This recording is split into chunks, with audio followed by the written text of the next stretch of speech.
Ever get those spam emails that are just believable enough to make you pause? Oh, yeah. Like you almost clicked on that link, but something felt off. Right. Yeah. Well, buckle up, because things are about to get a whole lot more sophisticated. Uh-oh. We're diving deep into how criminals are using cutting-edge AI technology, generative AI, to create scams that are, well, frankly, pretty terrifying. Generative AI. Yeah, and we've got some serious sources here. The FBI and the Financial Crimes Enforcement Network both put out alerts. Oh, wow. They're basically saying, hey, this is a big deal, people. I bet. So before we get into the nitty-gritty of how this all works, Okay. let's start with the basics. What exactly is generative AI? So think of it like a supercharged autocomplete. Autocomplete. You know, on your phone or when you're writing an email. Right, right. But instead of just finishing your sentences, generative AI can create whole chunks of text. Really? Yeah, images, audio, even video based on what it's learned. Wow. Okay, so like it's actually creating new content. Exactly. Not just copying and pasting from somewhere else. No, it's actually making new stuff. And that's what makes it so powerful for scammers. Right, exactly. It lowers the bar for entry, you know? It's easier and faster to create these believable scams. So let's get into some specific examples. Okay. The FBI report, highlighted a huge increase in spear phishing. Oh, spear phishing, that's scary. Yeah, so those are like those super personalized emails. Right, they look like they're from someone you know. Or your bank or something. Yeah. And they could use generative AI to just make them hyper-realistic. Yeah, and they can even pull information from your social media. What? Yeah, so like things you've posted publicly. So they can really tailor it to you. Yeah. That's pretty unsettling. Definitely. And it's not just text. I mean, the images are getting crazy realistic, too. Absolutely. The too good to be true investment schemes you see online. Yeah, yeah. With the fake testimonials and the photos of people claiming to have made a fortune. Uh-huh. I mean, now with Gen AI, they can just make those images look completely real. Totally. It's going to be even harder to tell what's real and what's fake. Yeah. And then there's audio, right? Oh, yeah. The FBI report was talking about voice cloning. It's wild.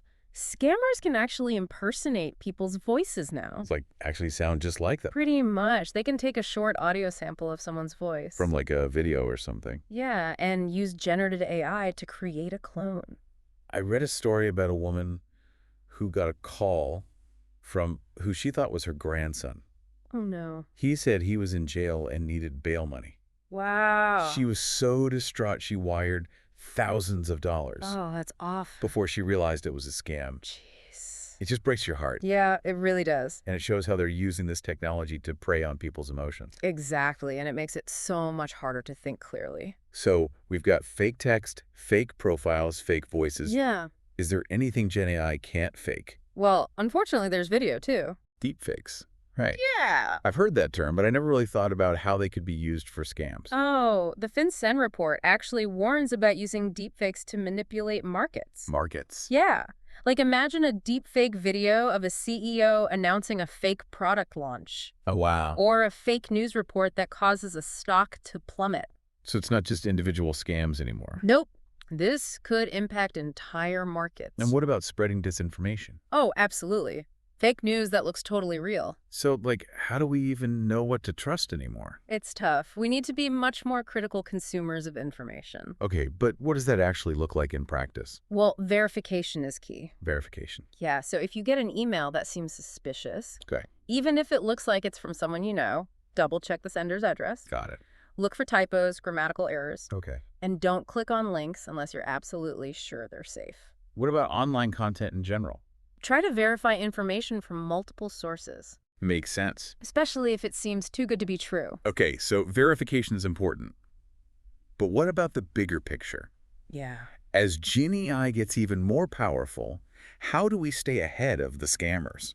That's the million-dollar question. I know, right? I think we need to be investing in technology that can detect and flag fake content. So, AI to fight AI. Exactly. And we need to educate the public about all this, right? Absolutely. Teach people how to identify and avoid these scams. It's almost like we need a whole new level of digital literacy. I think you're right. Well, it's a brave new world out there. It is. And it's up to all of us to stay informed and aware of the threats. Definitely. This is definitely something we'll be keeping a close eye on. Yeah, me too. And I'm sure we'll be diving back into this topic again soon. Sounds good. Until then, stay vigilant out there.